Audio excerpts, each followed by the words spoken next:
And then I will also let you know that there will be a Q&A session at the end, and we're doing it via the Zoom feature for Q&A. And so you'll be able to add your questions to that Q&A pop-up window at the end. And the audience will also be able to see all the questions that have been submitted there. And so now I will go ahead and introduce our speakers today. So our first speaker is going to be one of our Guideline co-chairs, Dr. Jürgen Rim.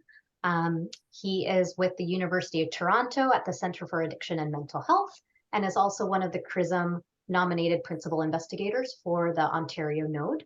Our second speaker is Dr. Evan Wood, who is with the University of British Columbia and is also one of the CRISM principal investigators of the British Columbia node. And then our third speaker will be Tim Keeley. He was one of the Guideline committee members and has a personal story to share around alcohol use disorder. So with that, I will turn it over to our first speaker, Jürgen. Good afternoon, good morning, wherever you are. I would like to start that for all those guidelines, we of course had a conflict of interest process, and these are the conflicts of interests of the speakers you see today. If you're further interested in potential conflicts of interests of the guideline committee, please look into the guideline. Next slide, please. So what we have been trying to do is to adhere to common international standards. And these standards exist for transparency, high quality, and methodological rigor. Meaning, for example, that we did a lot of searches. We had a special interest in Cochrane reviews and other high quality information. And during the guideline process, we actually did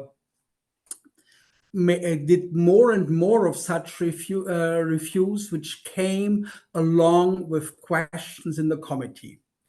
There's also, of course, principles for disclosure, as I already said, and we basically adhere to the agreed to. Next slide, please.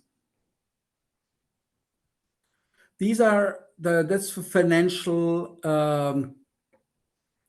support.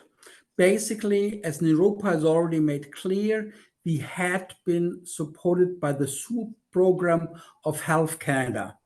There were in-kind contributions from 3 institutions: CRISM, the British Columbia Centre on Substance Abuse, and the Centre for Addiction and Mental Health, which is not on the slide, but it is still true. Thanks. Next slide, please. Our learning objectives are as follows. We would like to describe the prevalence and impact of alcohol use in Canada and the need for a clinical guideline. Then we will identify common challenges that limit the access to effective alcohol use disorder treatment in Canada. And finally, we would like to present a continuum of alcohol use care and how the recommendations in the guideline can be implemented. Next slide, please. Well, we are now in the first part. Why is there an AUD guideline? Next slide. So basically, when you look into the drinking levels in Canada, you see that 22% of the Canadians, which are adult, in this time defined as age 15 and more, do not drink. Then we have 21% which would be considered as low-risk drinkers, 17% as moderate drinkers, and 40% as high-risk drinkers. Overall, the drinking level in Canada is pretty high. We have an alcohol consumption which is more than 50% above the global average. Next slide, please. Now, with all of this drinking, there is, of course, also a risk for AUD. AUD is not the only risk of alcohol. Overall, alcohol has been linked to more than 200 four-digit ICD codes, more than 200. And those disease outcomes do not have to do always with alcohol drinking, including an alcohol use disorders. For example, your risk for breast cancer, female breast cancer, is elevated at 1 drink a day. That has been found over and over again in studies with more than 3 million people. And so overall, we have a lot of those disease outcomes. But of course, alcohol use disorder is a specific disease outcome, which is 100% attributable to alcohol. That means without alcohol, there would obviously be no alcohol use disorders. This is also an outcome which is quite prevalent in Canada. About 1 in 5 of the Canadians, again, we're speaking about the population 15 and older, have had an AUD in their lifetime. This is based on surveys by Statistics Canada. Next, please. Now, the prescribing for AUD in Canada. Basically, it is very low. And there's one exceptional study in BC, which ran over 5 years and found in the last year, i.e. after the BC guidelines had been implemented already, and after a lot of different dissemination, found that over 20% of the people diagnosed with IUD receive medication prescriptions. Most of the other studies which we know about Canada are below 10%. And that was also the case with BC in the year 2015. But overall in BC, this picture changed. And so overall now we do have a province where we can hope that 1 out of 5 people with alcohol use disorders, and these were actually people with moderate and stronger alcohol use disorders, were prescribed a medication. Next slide, please.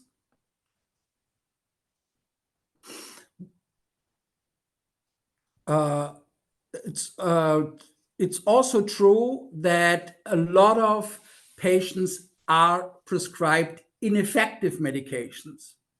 We will hear about that when we look into the recommendations of the guideline. But basically, this is risky long-term benzodiazepine use and ineffective psychotropic medications, especially SSRIs. We will go into that in more detail, but I just wanted to let you know that overall, what we found in a number of studies and what has been confirmed also in lots of personal interactions is that many AUD patients in Canada are prescribed ineffective meds. Why do we know that? Well, we know that because there exist Cochrane reviews showing that on average, those medications are linked with no or even negative effects with regard to alcohol use disorders. Next slide, please.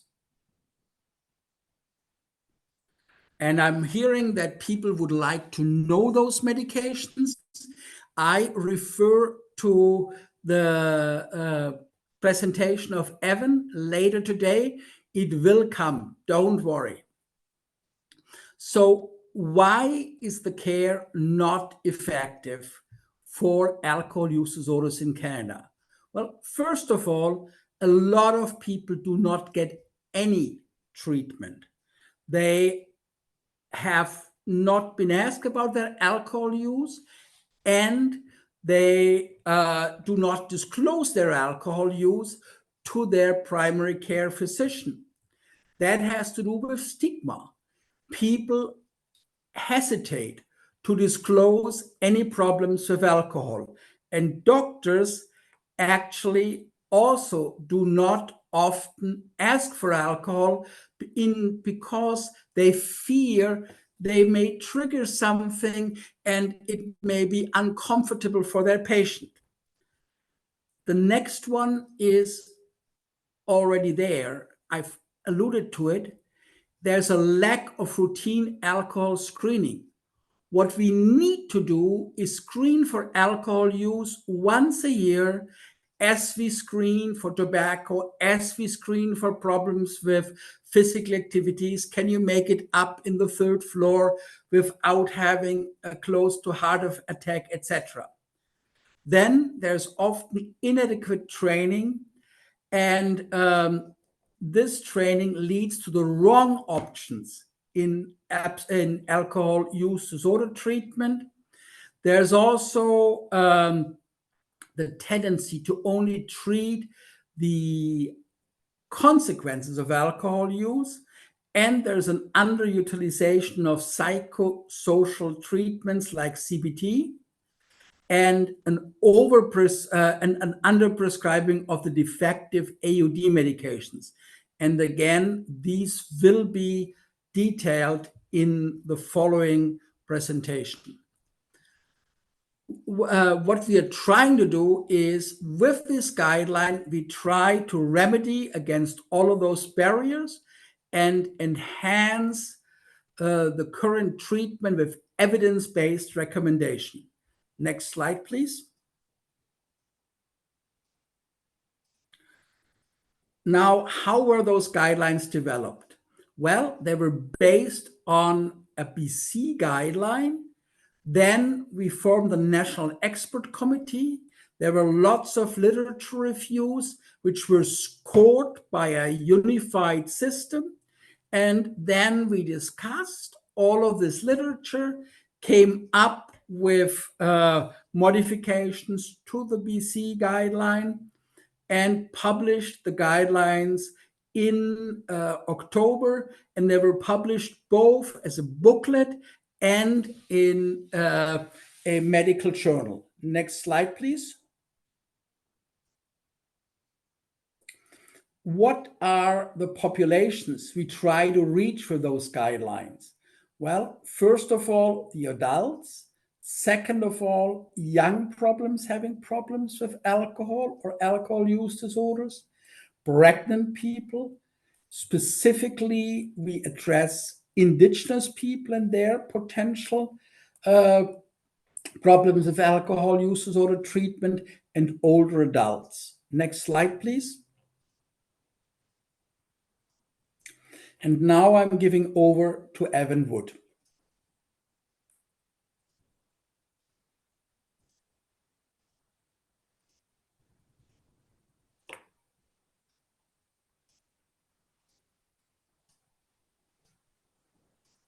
Evan?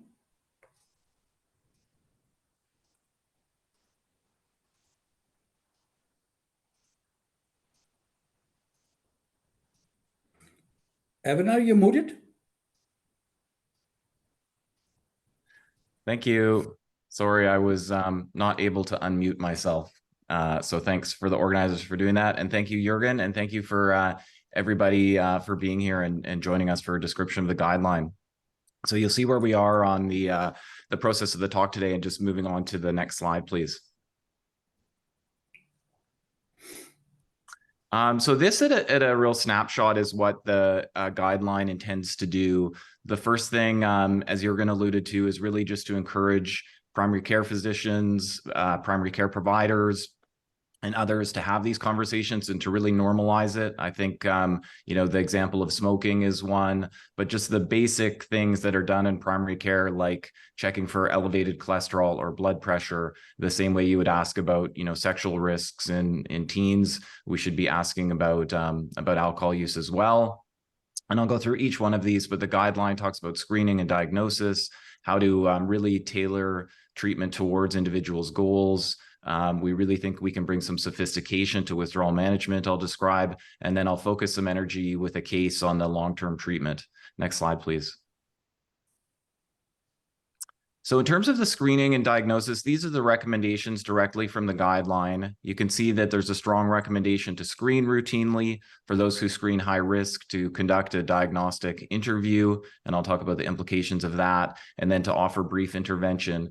It's probably jumping out at you that the quality of evidence in some of these instances was low, and I don't want you to be misled by that. Really, that's because the health impacts of things like screening have not been linked in studies. So we know that screening can be highly effective at identifying people with high risk alcohol use or alcohol use disorder, but there haven't been these big, long studies that look at the effects of screening on things like progression to liver disease or mortality. The screening, the intervention, and the treatment are all kind of considered separately. And so when you're looking at quality of evidence, that's sometimes why you might see a lower quality recommendation, but those are all strong recommendations in the guideline.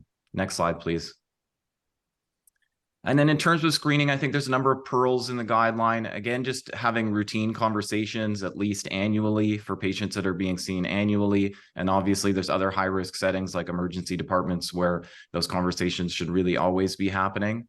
And then ways of sort of approaching the topic in a non-judgmental way, and then some of the screening tools that can be used. And the example of one is just asking people about how many times they've had more than 4 drinks if it's a woman, or more than 5 drinks if it's a man on any one occasion. And that single question being able to lump people into higher risk versus lower risk. Next slide, please. So these are just examples of all the different screening tools, of which there are many. The guideline really takes an agnostic view to screening in terms of the different screening tools that could be used, of which there are many. And I gave the example of the SAS-Q in the prior slide. So it sort of depends. If you're in a primary care setting, it might be appropriate to use one. If you're in a practice that sees more youth or more elderly patients, then there are screening tools that can be tailored towards that use. Next slide, please. I see someone saying they're not seeing the slides. I'm going to pause there to Jürgen. Can you see the slides? I can see the slides. Okay, good. All right. Hoping that's not a broader problem. So then once screening is undertaken and a diagnosis is pursued, for people that are familiar, and I expect most of the people on the webinar will be, an individual could be defined as having no alcohol use disorder or mild, moderate, or severe. And I think it's important to put that into context, because when we talk about 1 in 5 adults in Canada having an alcohol use disorder in their lifetime, many of those would be mild alcohol use disorder, which isn't what we would normally think of alcohol addiction per se. That's what we once described as alcohol abuse. But the main benefit of being able to put people into these broader categories is obviously the types of interventions that might be pursued for an individual seeking help with severe alcohol use disorder might look very different than someone with mild alcohol use disorder. And as I'll speak to shortly, integrating patient goals can be really important there as well. Next slide, please. In terms of brief intervention, I think people are probably familiar with this. It's really, the key thing is that any individual with minimal training can provide a brief intervention for an individual who's using alcohol in a risky way. And the key thing is just to open up the conversation, to collaboratively set goals, because some people will be very keen to change their alcohol use and others maybe less so, and then develop an intervention or treatment plan that's tailored towards those goals. Next slide, please.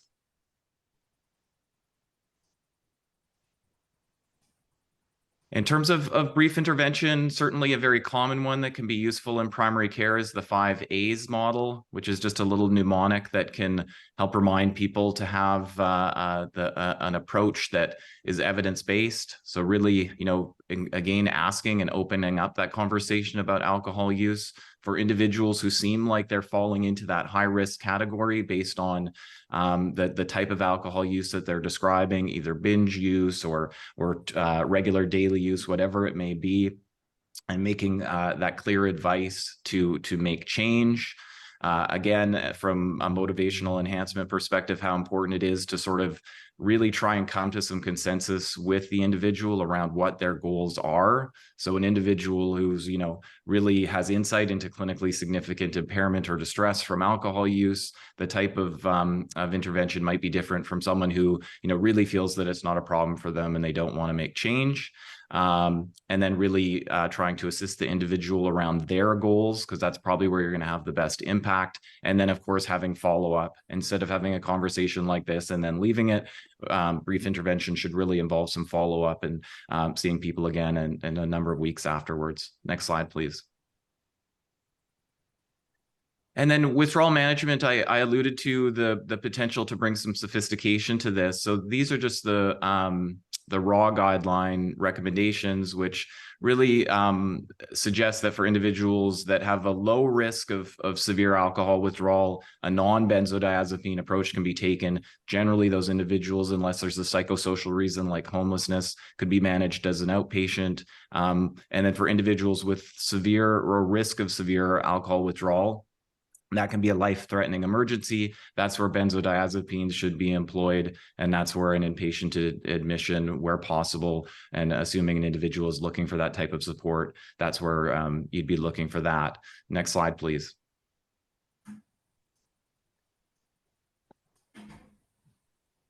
This is just a visual representation, and again, to bring some sophistication to how the healthcare system has managed this, because I think it's been to great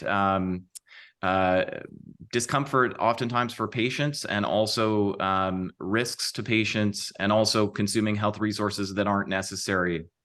And so there's a tool called the PAUSE, or the Prediction of Alcohol Withdrawal Severity Scale. It's just a very brief risk scoring tool. And meta-analyses have also shown that if an individual has had a past alcohol withdrawal seizure, or if they had alcohol withdrawal delirium tremens in the past, that they're likely to have severe withdrawal again. So a very brief risk scoring tool and a little bit of history can help put patients into a lower risk category, where you might, again, if there wasn't a psychosocial reason for an inpatient admission, be able to manage them as an outpatient with a medication. In British Columbia, at least, gabapentin would probably be the go-to medication, and I expect in most other jurisdictions. Whereas if an individual has had a seizure in the past, they're high risk. That's where the inpatient bed, the emergency department referral, if there's no withdrawal management center in your jurisdiction, and those individuals would be triaged for inpatient and withdrawal, with a benzodiazepine being the safest approach. Next slide, please. In terms of the other treatments, not just medications, but of course, psychosocial treatments, the guideline is very bullish on psychosocial treatment. We think that it's not available as much as it should be, and certainly it's safe in comparison to just using medications only. And obviously, psychosocial treatment interventions where a medication is being used in most circumstances is likely to increase the benefits of that. So you'll see here the recommendation for specialist-led psychosocial treatment interventions. We don't want people to be confused by that, thinking that we're talking about specialist physicians or only sort of PhD psychologists. The main thrust of the recommendation is that if you're going to offer a structured psychosocial treatment intervention like cognitive behavioral therapy, that does require a minimum degree of training, and isn't something that, we're not recommending just sort of totally unstructured talk therapy. It really should be a proven psychosocial treatment intervention. And then the guideline is also very supportive of things like peer support, mutual self-help, and recovery-oriented services. You know, in my own clinical practice, certainly if I meet an individual who says, you know, they're unemployed, they're disconnected from any kind of social supports, they're living alone, let's say in a basement suite somewhere, that's, you know, very low recovery capital and high risk of relapse, even if they're highly motivated. So being able to build some community through things like mutual self-help or other supports are really important. Though the guideline does make a distinction that mutual self-help should not be a coercive intervention, because in some circumstances that is. Next slide, please. This is just an example of some of the literature that's reviewed in the guideline. This is from a meta-analysis, really highlighting that, you know, things like cognitive behavioral therapy can reduce the frequency of alcohol use and also the quantity of use. And this is just generic to substance use, but certainly the studies around alcohol show that this can be a benefit. Next slide, please. So these are the really high level sort of recommendations, and I'll speak to each of these in a little bit more detail, but naltrexone and acamprosate being the first line medications, topiramate and gabapentin being off-label second line medications. And by off-label, I mean it's not a Health Canada approved use, but that there's enough double-blind placebo-controlled trials to suggest a benefit for alcohol use disorder. And then you see the recommendations that are generally recommended against.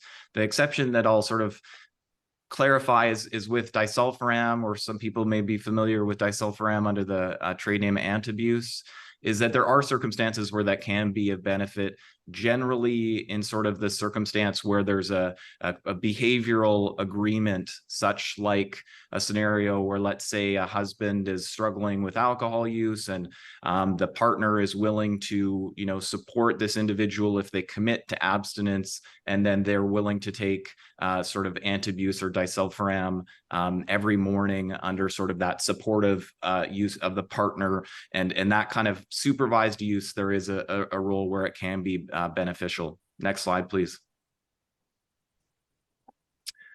So I think that the key thing with the guideline recommendations for the medications that are effective, and this is what Jürgen was really talking about and alluding to the fact that they're very underutilized, because I think the British Columbia guideline, in some ways, all the knowledge translation to that is a success story, but it still implies that about 80% of people who would benefit from evidence-based medications do not get them. So there's a big gap to go, whereas with other jurisdictions, there's a study in the guideline quoted from Manitoba that implied about 1% of people with alcohol use disorder receive evidence-based medications. And there's a study from Ontario showing a sort of similar, very low, less than 5%, and a recent study from the United States that showed similarly in the US about 98% of people not getting these medications, which are generic and really do have a good number needed to treat, as implied by the image here.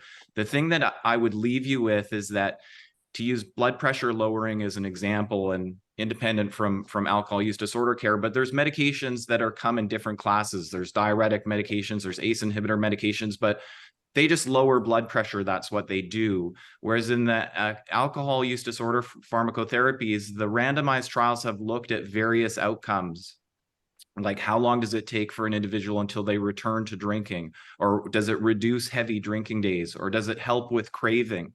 And so some of these medications help in an individual's goals, which may be abstinence or reducing their drinking, or with the sort of phenotype of the alcohol use disorder that the individual is struggling with, such as a craving phenotype.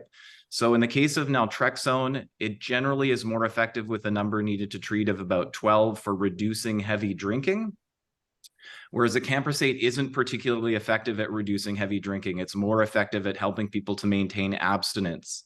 So if you have a patient who says, you know, alcohol is toxic for me, I can't drink anymore, I need to stop drinking, then acamprosate would probably be your go-to. Whereas if you're having a conversation with an individual and you say, can you imagine not drinking? And we have these conversations, and sometimes people say, well, no, I just need to get control on my alcohol use. I need to drink less. I need things to be like they were before. In that circumstance, you might reach for something like naltrexone. Next slide, please.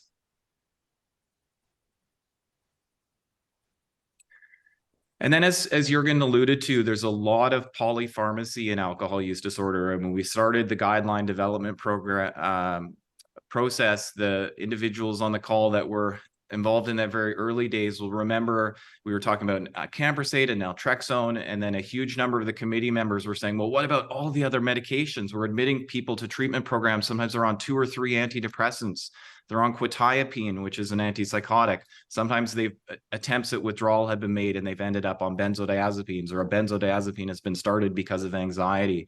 So we really decided we would look at this, and I'm not providing all the citations here, but certainly they're in the guideline. If you look at double-blind placebo-controlled trials or meta-analyses, which is sort of the tip of the evidence-based medicine pyramid of evidence, the meta-analyses suggest that there's no benefit with SSRIs. Trazodone is another one where the largest double-blind placebo-controlled trial actually showed increased alcohol use in comparison to the placebo condition. And this is a very fascinating area in evidence-based medicine, because I think there's a big discordance between what a lot of clinical trials have shown and what your average prescriber is actually aware of. And it's so sophisticated that actually NIH investigators have even looked at serotonin transporter genes that might be implicated in predicting an outcome from, for instance, SSRI therapy. And, your average prescriber is just seeing people with anxiety or depression and looking to reach for these medications when they're unlikely to benefit people in most instances. Next slide, please. And so these are the recommendations. You can see a do not prescribe recommendation for serotonergic antidepressants and antipsychotics, that SSRI antidepressants are not even recommended in circumstances where there is a concurrent anxiety or depressive symptom. And that's by virtue of the fact that meta-analyses show no benefit in that context. And then I think everybody, or most of the people listening, will know that benzodiazepines really with alcohol can be particularly dangerous, but even on their own can be quite dangerous, and certainly shouldn't be used as an ongoing treatment for alcohol use disorder. Next slide, please. So I'll try and move through this case as an example quite quickly, but this is an individual, let's assume a sort of middle-aged, married, employed father who's asking for help with his family doctor after driving under the influence charge. And he's really anxious because his life is kind of imploded. The family doctor makes a diagnosis of moderate alcohol use disorder. They make an agreement that he'll try and stop, and a benzo is prescribed, and then an SSRI antidepressant is started for anxiety. He shows for a follow-up visit and hasn't had any improvement, and is now complaining of poor sleep, but thought the benzodiazepine maybe helped a bit, so requesting a refill of that. So the family doctor responds by increasing the dose of the SSRI and adding trazodone for sleep.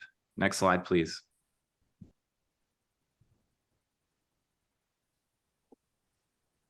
Next slide, please. Yeah, thanks.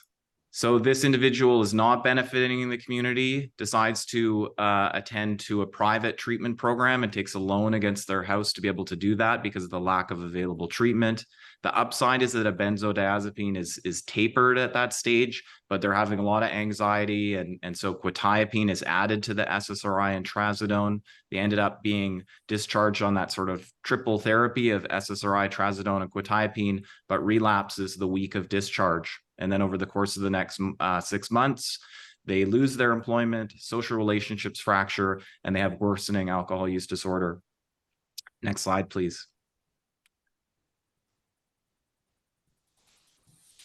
So then the questions are, how much of this care is evidence-based, and what things we're missing? Certainly where I work at Vancouver Detox, that would be a very typical case before someone comes to see us, where they've been bouncing around looking for services and supports and haven't been able to find them. Next slide, please.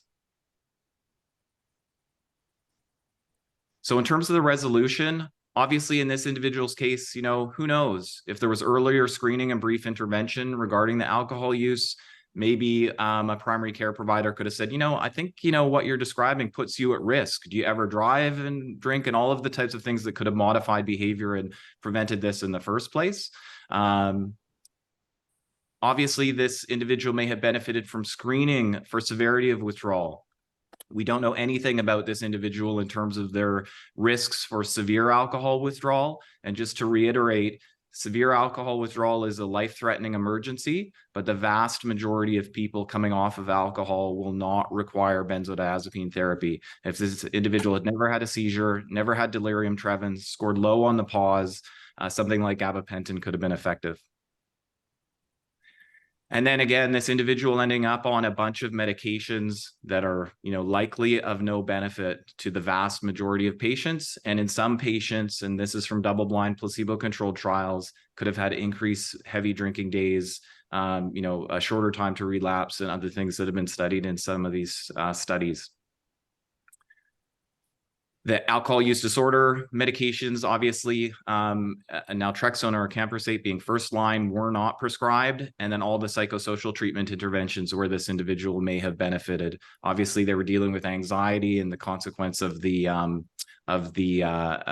driving under the influence charge, having some psychosocial treatments and considering psychosocial treatment even for underlying things that may have been contributing to the heavy alcohol use in the first place. And then, of course, the mutual self-help and other recovery-oriented services as well. Next slide, please.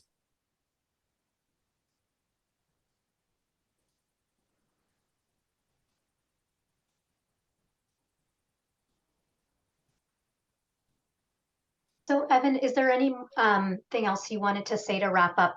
We were going to transition over to Tim's presentation, but unfortunately we're having quite a lot of technical difficulties and he's not able to join at the moment. So I'm wondering if you had any other wrap up before I jump into the Q&A.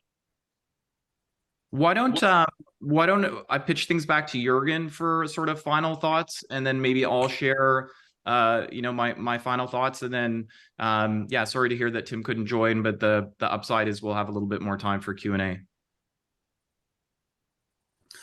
I will be very quick. Basically, I've seen a lot of questions on the chat already, and some questions even on the Q&A. So I believe that we should use the time for Q&A. If I have to say one thing which is really on my heart is that we really hope that with those guidelines, we will be able to change practice in Canada. And practice in Canada, both with regard to how many of people will actually receive any kind of treatment, and how many of those will receive the treatment, including psychosocial treatment, but also medications which are specific and evidence-based for alcohol use disorders. I stop here.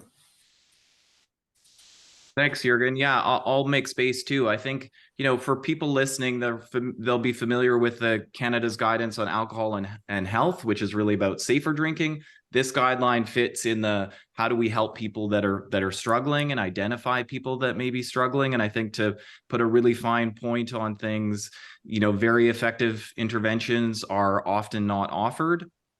Ineffective interventions are routinely offered.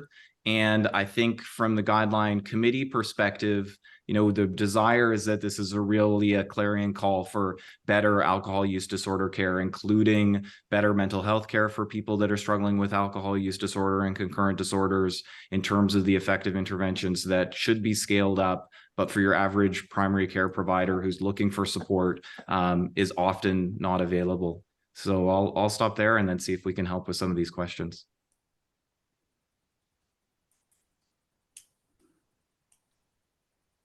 I'm happy to read some of the questions that came in from the audience. I'll start with the ones that are in the Q&A. I realize there are some in the chat as well, so I'll start with the Q&A and then transition to the ones that are in the chat. We have a question from Michaela. When should interventions move from harm reduction versus encouraging total abstinence? And Jürgen, I think you actually were trying to answer this already, so I'll read what you wrote, and then either you or Evan could add more if you'd like. So Jürgen was saying that first, it should be the patient's decision to decide whether they're interested in just reducing versus abstinence. And second, there are specific medical reasons for a person needing or wanting abstinence, which includes severe liver problems as an example. But that discussion should occur with the patient themselves. So I'll turn it to our speakers to add anything more. Evan, since I've done this, have you anything to add? I think what Jürgen said is bang on. It should be driven by the individual's goals. And, oftentimes people will, I just want things to be like they were, and try and return to some controlled use. And in rare circumstances, that can be effective. And in other circumstances, it's a learning process as people set goals around, not drinking excessively, and then are finding themselves, having blackout drinking episodes or other, more serious harms, and come around to the notion that for them, alcohol is toxic, and any amount of alcohol can put them at risk of those heavy drinking episodes. So I think the patient's goals, and being able to revisit those goals as you move along. But certainly I think as a care provider, if somebody's gone into, acute liver inflammation with, serious liver consequences, you need to be honest with them and indicate that their life is likely to be shortened by ongoing alcohol use. Thanks both. The next question is, in the completion of the pause, is a family member ever consulted, or should they be, especially as the patient may not always be honest for the interview questions? Yeah, I can try that one, Jürgen, just because I've, studied the pause a little bit. Obviously, that's a whole area of research. And actually, Jürgen, you're probably very familiar with it, and I should give you space to speak to it, in that people will minimize their alcohol use, or, what actually constitutes a standard drink is often there's some discordance between the sort of 14 grams of alcohol versus, someone's very large glass of wine, which may be, 2 standard drinks or more. So people will minimize their alcohol use, and something like the pause, you certainly, you could have some minimizing, but I think the main thing are, you want people to understand that in the case of alcohol withdrawal, you're really looking to avoid those really serious consequences. And usually, when someone's contemplating withdrawal management, they're motivated to avoid those consequences. Seizures or delirium tremens can be very scary. And usually I think you get pretty good self-report on that, different than the amount you drink, which there is literature certainly to suggest that people do minimize that sometimes. And basically what we have learned is that the biggest problem with answering about the level of alcohol consumption is in the general population. If you ask people about how many drinks do you usually drink, there's a huge underestimation. If we have a survey which claims to be representative for Canada, and we do have some of those surveys, and you add them all up, those people, and then you come up with something which is less than 30% of the alcohol which is actually taxed in Canada, meaning there's a severe underestimation in the general population.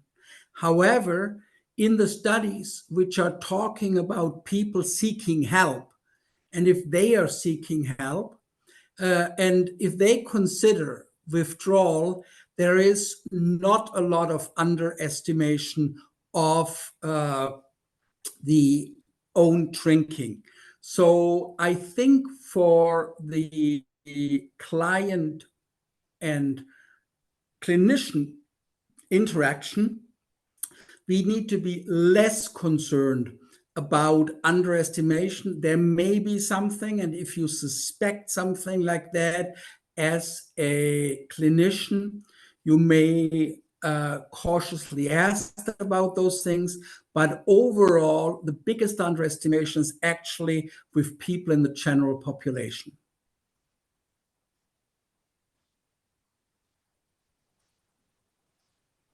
Thank you. I got a message from my colleague that it's possible that our other speaker, Tim, has joined us via phone or audio. So I just want to pause for a minute to see if we can find out if we can hear him.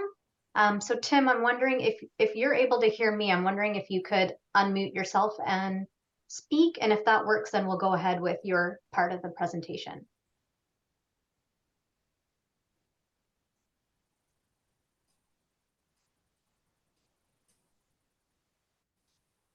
I am here finally.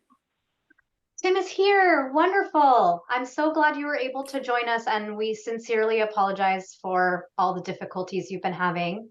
I'm wondering, Tim, whether you'd feel comfortable now sharing your story with us and what you've learned from all of this. I can do that. I'm on audio only, so I'm blind right now as far as slide deck goes, but I can just walk through those few slides if you'd like. Thank you so much, Tim. We would really appreciate that. Okay. For the first slide there, it's you know, bringing up alcohol use with my family doctor. So I'll start off with it. You know, there's usually a lot of misunderstanding from loved ones. People think it's a weakness, not a disorder. You know, why can't you just stop? And I know for me, I felt like I was under siege because I was getting that from several angles. You know, at home, friends, work, you name it. I mean, people were just like, what's going on? Why can't you just stop already? And what I've come to learn is there's a lot of denial and there's also a lot of shame and guilt. So it's very difficult for someone in my circumstances to become vulnerable, you know, and actually open up, whether it's to loved ones or my family doctor. And, you know, feeding that denial, alcoholism, as I understand it, is a disorder that, you know, kind of tells you in your brain that you don't have a problem. You know, unlike other disorders like cancer, diabetes, et cetera, that are, you know, well accepted. Here you go, you have a problem, let's do something about it. So I really struggled with accepting the fact that that was something that I could get help with. The other thing I've noticed through myself and through friends is, you know, GPs are generally very overwhelmed with patient load and often may find it difficult to connect or develop a relationship. And I found it necessary to have that relationship, and, excuse me, and gain that trust to be able to get through those first layers. You know, patience, compassion, understanding were the key to gaining my trust and going beyond what is that surface level depression, anxiety, and, you know, what's really driving it. So the next slide is how did my family doctor deal with it? So, you know, I was quite fortunate. Once I finally sought some help, is my GP actually supported a treatment center. So he was fully engaged in SUD and recovery and was willing to ask me some of those questions that needed to be asked about my alcohol use, you know, and he took it slow. He developed the trust. I began to open up and I started to listen and accept some of his advice. We went down the path, you know, of medications at first, and it was really to treat the depression. So my first kick at it, I tried some Wellbrutin, and that did help, you know, normalizing my moods. He did ask about AA, what I was doing on that front. He also did refer me to a psychiatrist and a psychologist, and we did talk about inpatient options for alcohol addiction. The second time I went around, you know, the doctor that I met with was actually an addiction specialist. And again, he took a lot of time to really understand what was going on with me. I think our first session was close to 2.5 hours long. And it was really hearing me out and listening to my frustrations, listening to my fears, and kind of talking from there as to, so what can we do about it? And he kept using the word we. So, you know, we discussed various medication options. He talked in great detail about impacts, side effects, and also my hesitation. I was one of those people that didn't want to go on meds. I wanted to figure out how to do this without medication, but we gave it a shot. And, you know, fast forward a few years, I got to the point where I said, I don't really want to be on medication anymore. And the question was, well, why not? And my answer was, well, I'd like to see if I can just be, you know, as clean as possible and without meds. So we actually did it. I did it properly. I was weaned off of it slowly over time with continual follow-ups every 90 days at first, and then every 6 months. So every time I met with my doctors, you know, since that, you know, 5 or 6 years ago, for regular checkups and those sorts of things, that was always part of our follow-up, is how are things going in recovery? How are your moods? How are you adapting to things that are going on around you? Is there anything else that I can do to provide support, whether it's going back on medications or looking at other referral methods, that sort of thing. So on my last slide there, you know, what worked really well is that my doctors, both of them, took the time to try to understand what was really behind the depression and anxiety. I know a good friend of mine coined it that I was like a pressure cooker. I could, handle things for months on end. And then all of a sudden would get to the point where I couldn't handle it anymore. And that's when my addiction would take over. So, knowing that and having those regular check-ins, it made a big difference as far as, being stable, remaining stable, and moving forward in recovery. So when I think I touched on this, the second time I went on medications, it was Camprel or a Camprosate, which my understanding is also to help with cravings. I was one of those people that didn't feel I had cravings. It's not like I would wake up and go, I need a drink, I need a drink, I need a drink. It was more the pressure cooker. Things would get to me over a period of time, and I would basically get to the point where, why bother? And then off I go. So knowing that, excuse me, knowing I'm having those regular follow-ups and that connection with my doctor made a huge difference. Because I didn't have that excuse to say, oh, well, something just happened. We were in fairly regular contact.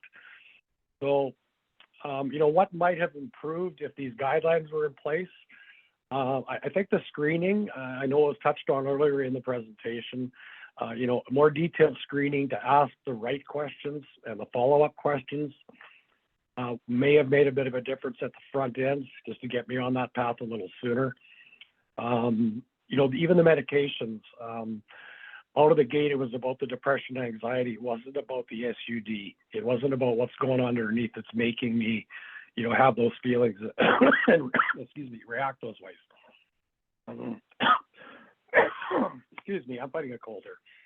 And the last thing that I would say is, having those guidelines in place and having a better understanding of the prevalence of SUD in Canada and Canadians, it might make the top of the list a little quicker as far as the questions that doctors are asking when they're meeting with people. And again, I'll circle back to my first slide. Most people coming into it, from my experience, there's a lot of denial there. Anything but is the answers we're looking for. So being able to break through that and, gaining the trust of the patient to open up completely and saying, okay, how are we going to do this is going to make all the difference. I'll leave it at that. Thank you so much, Tim, for sharing. And I'm really glad that you were able to join us for the end of that presentation. I'm just going to quickly summarize a little bit of what we heard today, and then kind of move us along so that we can wrap up on time. So some of the key takeaways, and apologies for the numbering here on this slide. We know that high-risk drinking and alcohol use disorder are common in Canada, but the effective treatments that we have available are severely underutilized. And so in publishing this new Canadian guideline, we've provided an evidence-based set of recommendations for screening, diagnosis, brief intervention, and treatment planning. There's first-line medications, including naltrexone and camprosate, which can be tailored to patient goals. There's second-line medications as well. We also highlight in the guideline that many patients who do come in with high-risk drinking and AUD are often prescribed kind of a plethora of medications that are not evidence-based and that can be ineffective.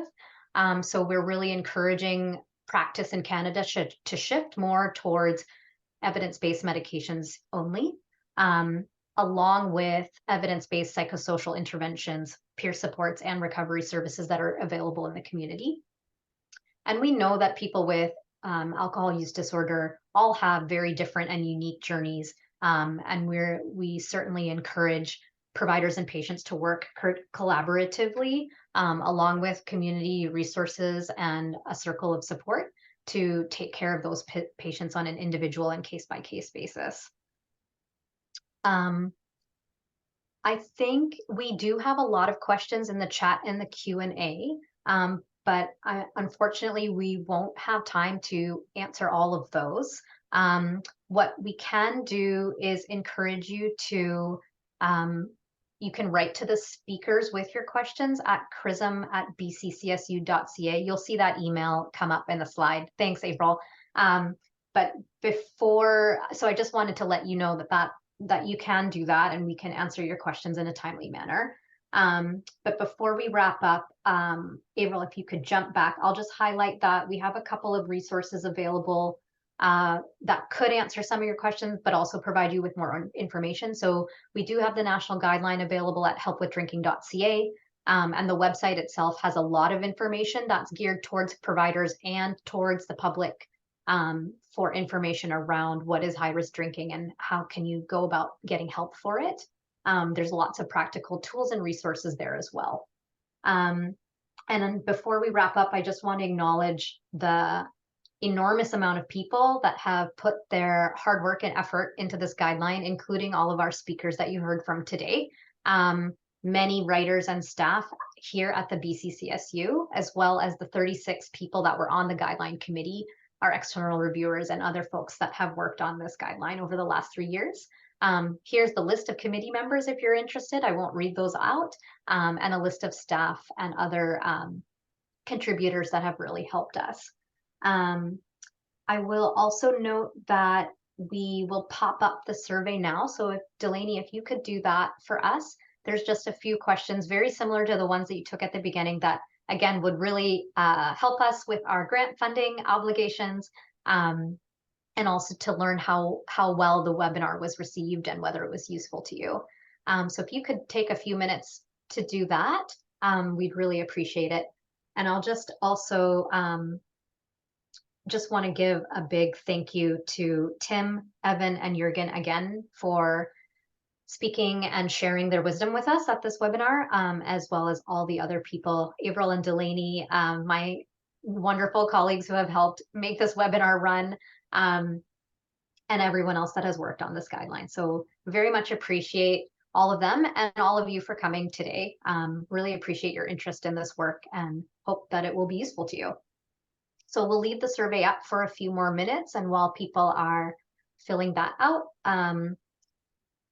I guess, yeah, we'll wrap it up there, but we'll just leave the survey open. And thanks for your questions. We'll try to answer those in a timely manner.